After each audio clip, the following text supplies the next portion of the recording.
All right, so we are starting our unit on polar coordinates. Now, so far in life, we've just been dealing with what are called rectangular coordinates or Cartesian coordinates with an x and y value. You use polar coordinates anytime you are dealing with any sort of rotation. So ships use polar coordinates. Like if you ever watch any movies where they're on like a submarine, right?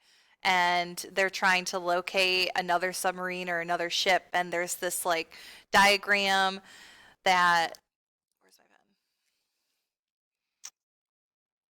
Oh gosh. That is going like there's this line that keeps going around in a circle like this, and then all of a sudden like a little ship pops up, right? That's using polar coordinates because it's like using a radar in a circular motion. So that system is using polar coordinates. There are other situations in real life that just make using polar coordinates, it makes your life easier. It would create more work to try to convert something into rectangular coordinates when you're having a circular motion. So this unit is just going over how to use polar coordinates. Now today, we're learning about polar coordinates, we're plotting polar coordinates, we're finding similar locations, and then we're converting from rectangular to polar and then polar to rectangular. So that's what we're doing today. Now first, let's go over some vocab. When you're dealing with a polar coordinate system, we always are thinking of the polar coordinate as a distance from the pole being the origin. So right here, this is what our pole is. It's located at the origin. And the angle is found or measured from what is called our polar axis, which you can think of this as like the positive x-axis.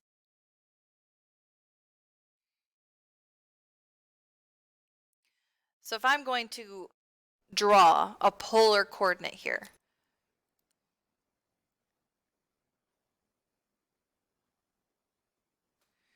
this polar coordinate P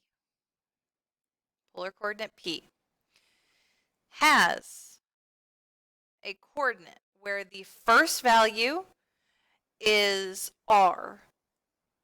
It's like the radius, you can think of it as the radius of a circle. It's the distance from the pole to your point.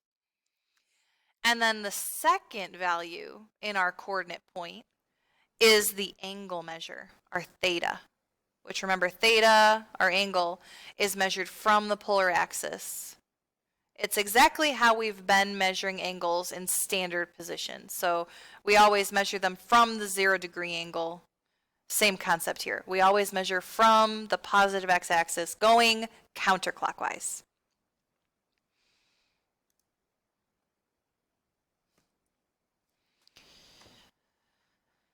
So a rectangular coordinate or a Cartesian coordinate has an x and y value. A polar coordinate has an r and theta value, a distance and an angle.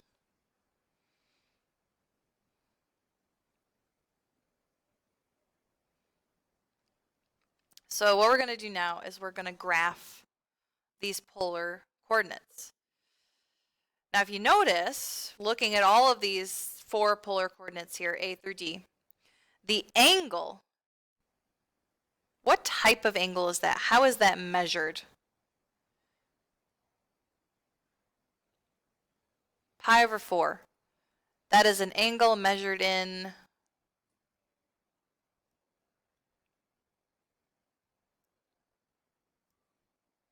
what would the unit be there?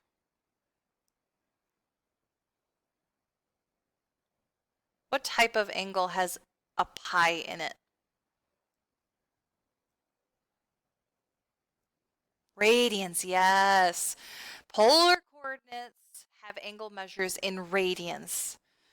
So that means if I'm trying to graph this, I need to recall where these radian measures are. So that's why, one of the reasons why I said you should have your unit circle handy is because our unit circle has our radians already located on it. So it's an easy reference to let us know exactly where these polar coordinates are going to be. So going back to my notes, first what I'm going to do is I'm just going to label these angle measures. What is this first angle measure here? This is 0. And what's this first one right here? What should I write there? The first 3 I'm going to ask you, and then the rest I'll just label, but we should know the first 3. Pi over 6, yes, this is pi over 6. What about the middle one, the second one? Pi over 4, yes, that's equivalent to the 45-degree angle. The first one was equivalent to the 30-degree angle. What about the last one? Yes, that's pi over 3. You should know these. You should know these. Pi over 6, pi over 4, pi over 3. Then the rest of them, I'm just going to go ahead and label them for you just real quick. This is pi over 2, right, our 90. This is 2 pi over 3. Which, should I go over this real quick? I mean, I think it's kind of interesting. Do I have all of these memorized? No, for sure I don't. But what I'm doing is I know that the multiples of 30 are always over a denominator of 6, and then they just increase by 1 every time. So this first pi over 6 was 1 pi over 6. The second one, the second multiple of 30, so I skip over the 45. The second one is 2 pi over 6, which simplifies to pi over 3. The third one is 3 pi over 6, which simplifies down to pi over 2. Then 4 pi over 6, which simplifies down to 2 pi over 3. Then 5 pi over 6, which doesn't simplify. Then 6 pi over 6, which simplifies down to pi. Then 7 pi over 6, which doesn't simplify. Skip over the 45 one. 8 pi over 6, which simplifies down to 4 pi over 3. Then 9 pi over 6, which simplifies down to 3 pi over 2. Then 10 pi over 6, which simplifies down to 5 pi over 3. Then 11 pi over 6, which doesn't simplify.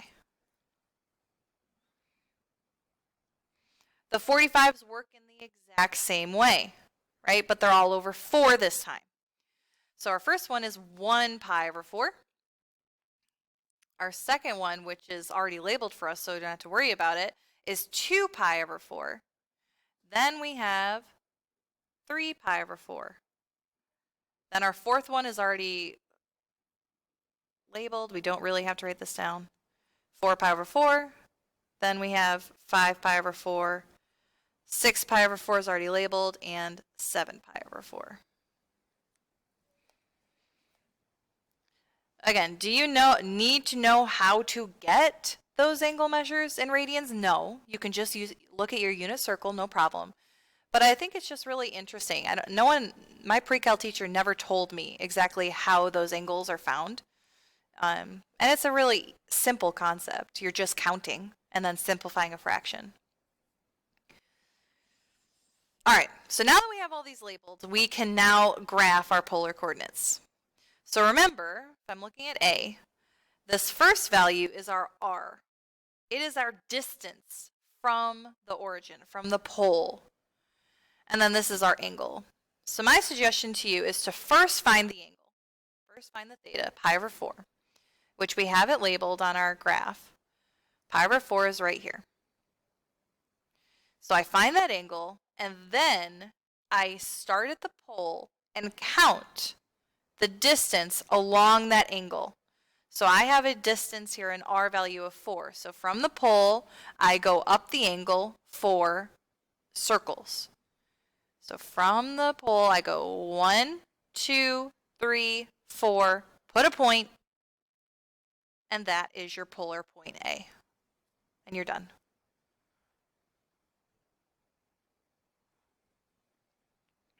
So let me do it again. Part B has 5 comma negative 2 pi over 3. Now, the tricky part about this one is my angle is negative. What does that mean? What does an angle being negative mean?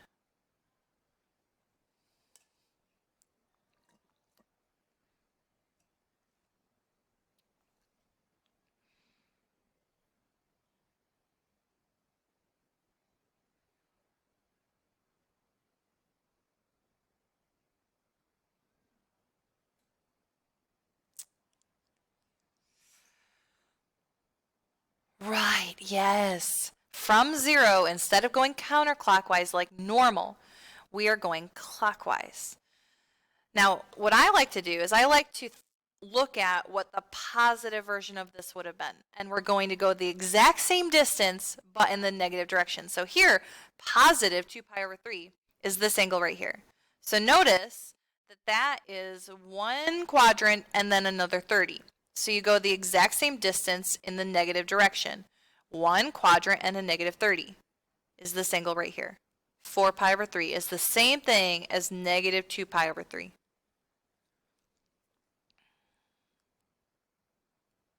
So that's my angle. And then I need to go from my pole 5 along that angle. 1, 2, 3, 4, 5.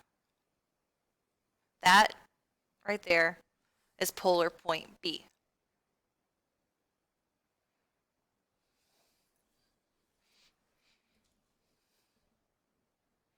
So notice that this, so if I'm going 5, this would have been the positive angle, 2 pi over 3.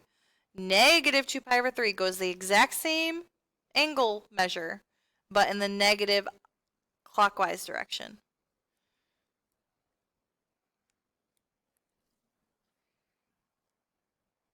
No, it's not negative 5. It's not negative 5 because negative, having the R have a negative value means something completely different. And I'm going to go over that on part D. It is a positive 5. You're still going along your angle in the positive direction. Part C, let's do that in purple. Part C has an R value of 3 and an angle of 5 pi. Now, 5 pi is not on it's not labeled on our graph. But we do know that it is a circle. It's a circle, and it keeps going around forever. You could keep going around the circle as many times as you want. So if I have 5 pi, all I need to do is count 5 pi's worth. So if I start at 0, 1 pi brings me to 180. 2 pi brings me back to 0. 3 pi brings me back to 180. 4 pi brings me back to 0. And 5 pi actually brings me back to pi. Pi is equal to 5 pi. These are the exact same angle. And then all I have to do along that angle is count 3 from the pole. 1, 2, 3. This is polar point C.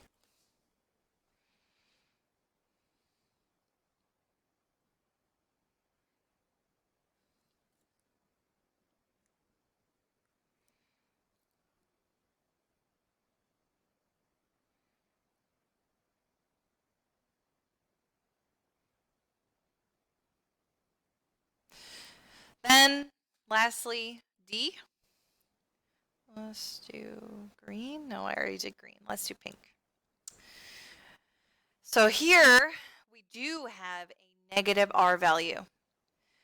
First things first, you should find your angle, just like normal. So pi over 6 is this angle right here. But starting at our pole, we're not going to count along our angle in the positive direction. We're not going to go outwards towards pi over 6 because that would be in the positive direction.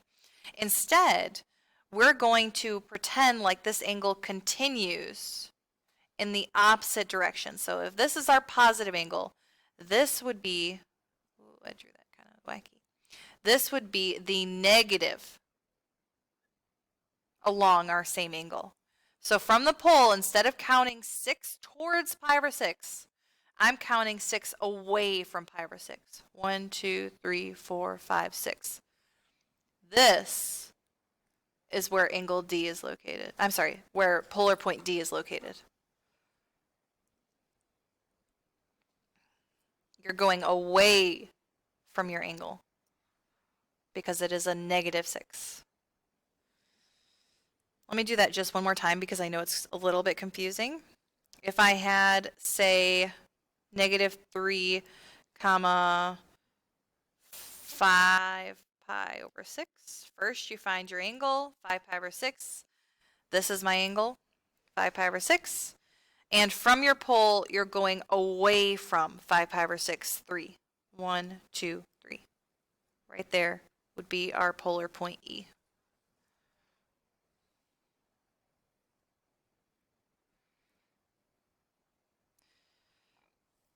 Any questions on graphing polar coordinates?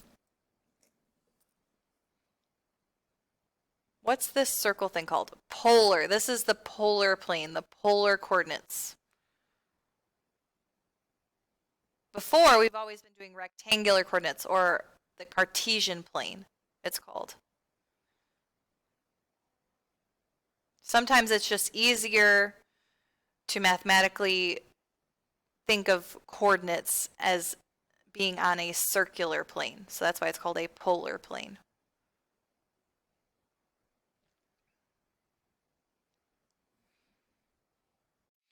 So now what we're going to do is we're going to look at what this note says. It says coordinates r comma theta, so our polar coordinate, and r comma theta plus or minus 2 pi are actually the exact same polar coordinate. They're the exact same point, right? Remember up here where we said pi is actually the same exact location as 5 pi? So that would mean that this C, this point C, this polar point C, is actually the exact same point as pi comma 3, right? That's what this is stating. R comma theta is the same point as R comma theta plus or minus 2 pi. If we add another 2 pi or subtract another 2 pi, it's in the same exact location. Also, R comma theta and negative R comma theta plus or minus pi, these are in the same location as well. So if I instead made my R negative and add or subtract pi, these would be in the same location as well. They are the same polar coordinates, just represented differently. They have different representations. So that's what this next part is having us do.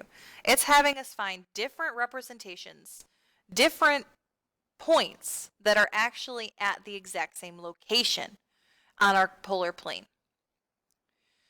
So I'm going to do this example too. Now I know it says plot the point, but we're not actually going to plot it. We're just going to find 2 other polar coordinates that first have an R value that is bigger than 0, meaning R value that's positive. That would be this first definition we had. Then we're going to find 2 representations that have R being less than 0 or R being negative. That's the second definition we just said. But first we're going to have R be positive. In order to find 2 other representations, 2 other polar coordinates, all we have to do is either add or subtract 2 pi from our angle. The R value stays the same. So here I have a 6 comma, and I'm going to take my angle, 7 pi over 6, and I'm going to add 2 pi, and I'm also going to take 7 pi over 6 and subtract 2 pi. This is how I will get my 2 alternate coordinate points. Now, why did I not just write 2 pi down? Does anyone know?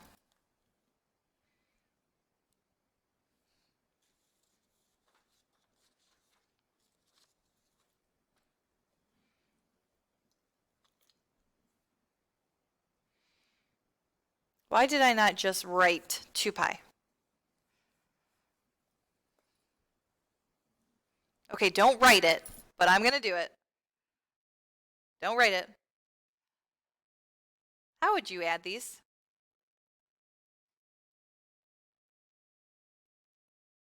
Can you just boom, add 7 pi over 6 plus 2 pi?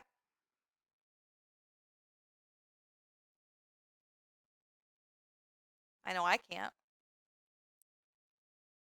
Ah, yes. You have to first get the same denominator. So we need to figure out, okay, how can I make 2 pi have a denominator of 6? What do you do?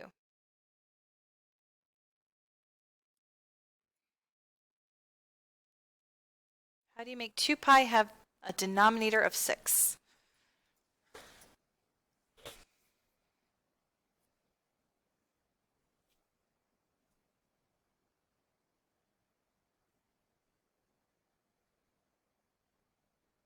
Do you just do this? Okay, it's got a denominator of 6. Ah, yes. You multiply by 6 over 6. And this is legal because 6 over 6 is just 1. All we're doing is multiplying by 1. So here we multiply the 2 pi times the numerator. 2 pi times 6 is 12 pi. So I'm actually adding by 12 pi over 6.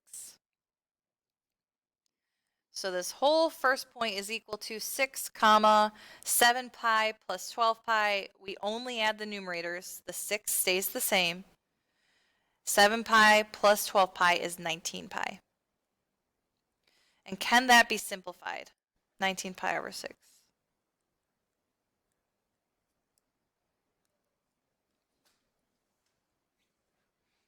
Can 19 pi over 6 be reduced at all?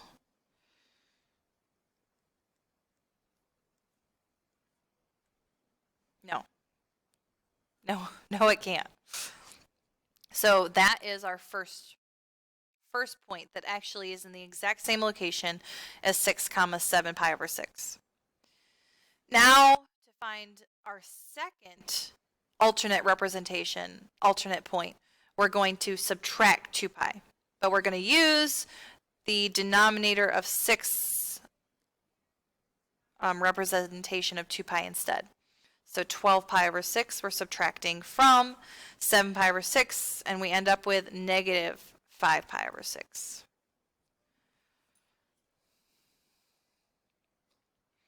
So these are our answers for this part B. 6 comma 19 pi over 6, 6 comma negative 5 pi over 6.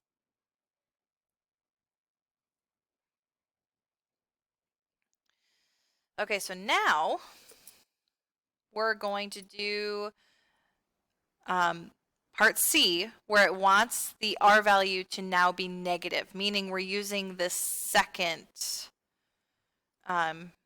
representation here, where R comma theta is the same as negative R comma theta plus or minus pi. So this time we are changing our R value to be a negative version, so 6 becomes negative 6. And we're taking our angle 7 pi over 6, and this time we're adding or subtracting pi. Now we can't just add pi here because pi does not have the same denominator. What we do, just like we did above, is we multiply by 6 over 6. And we get, oh, it's gonna crash.